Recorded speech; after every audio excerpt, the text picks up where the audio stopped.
বাঁধাকপির চারা উৎপাদন কার্যক্রম চলমান।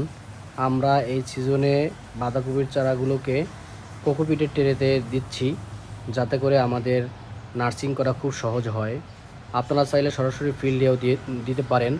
তো আমাদের সাজেশন হলো, আপনারা যদি চান বেটার কিছু, সেই ক্ষেত্রে কোকোপিটের চারা কোকোপিটের ট্রেতে এভাবে বসাতে পারেন। এতে সুবিধা হলো, প্রাথমিক অবস্থায় আপনারা নার্সারির ভিতরে এগুলো রাখতে পারবেন। যদি অগ্রিম আপনারা করে থাকেন, সেই ক্ষেত্রে মার্কেটের চাহিদা অনুযায়ী আমরা এভাবে করতেছি।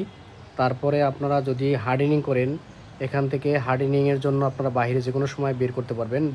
আবার বৈশ্বিক আবহাওয়া যদি খারাপ থাকে, সেই ক্ষেত্রে আপনারা আবার ভিতরে ঢুকিয়ে নিতে পারবেন। এই জন্য আমাদের মূলত এইভাবে করা, এবং প্রতিটি চারা আলাদা আলাদা করে টেক কেয়ারও করা যায়। আপনারা চাইলে কমার্শিয়ালভাবেও এগুলো এভাবে বিক্রি করতে পারবেন, চাহিদা থাকে। এবং আপনারা যদি নিজেরা উৎপাদন করেন, সেই ক্ষেত্রে তো মাশাআল্লাহ এর ফলন অনেকটাই ভালো পাবেন। চারার স্টামিনা